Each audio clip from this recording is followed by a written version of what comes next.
Well, 2 years ago, Ukraine was on the brink of something few thought would happen, a full-scale Russian invasion. Today, much of eastern Ukraine looks like this. Buildings destroyed and the landscape ruined. And, of course, lives have been changed forever.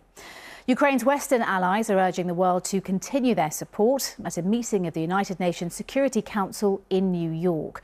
Our correspondent Andrew Harding has returned to the east of the country. He's been following the story of one Ukrainian soldier, a medic working on the front line, who he first met at the start of the conflict. 2 years of war, seen through the struggles of one Ukrainian doctor.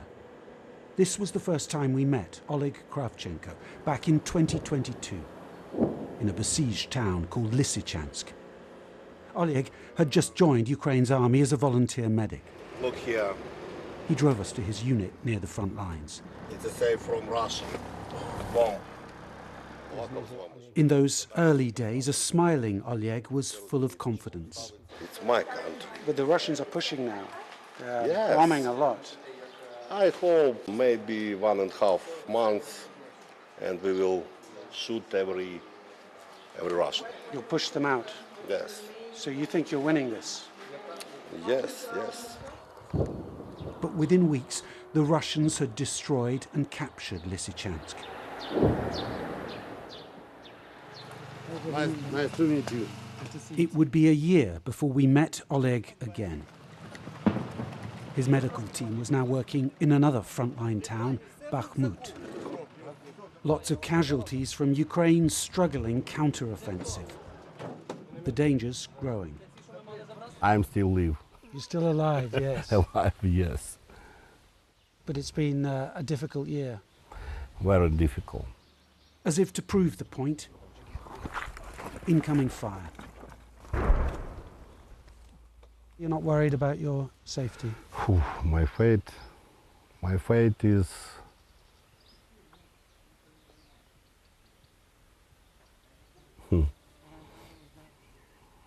I don't know.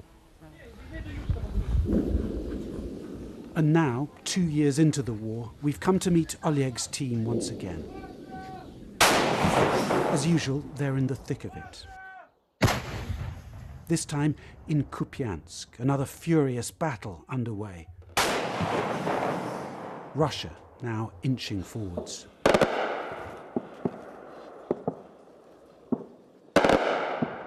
So the gunfire you can hear is Ukrainian troops trying to shoot down a suspected Russian drone. They heard it overhead. We've taken cover under some trees. Not sure if they've hit it yet. The Ukrainians have found a new Russian target. But what of Oleg? We'd lost touch with him for several months, but now hear news of an attack last October. A Russian rocket hit the field hospital he was working in. 3 medics were killed. But Oleg survived, his leg badly mangled. My friend died. It's difficult for me, and my mind is changed after that. When we first met in Lysychansk, you were hopeful that Ukraine could win. When we met in Bakhmut, you were tired and worried, very tired. Now, how do you feel about the war? Can Ukraine win? Yes, of course. I hope, but I think its war will be long. A long war then. Medal of Honor. It's from Zelensky. And for Oleg, medals and an early retirement, after 2 years that have transformed every life in this country. Andrew Harding, BBC News, Eastern Ukraine.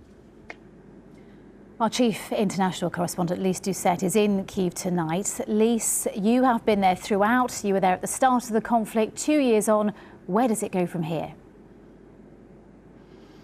Well, it feels very different, as you just heard in Andrew's report. 2 years ago, after Ukrainians recovered from the shock of Russia's full-scale invasion, they insisted to a person that this was a war they can win and they would win.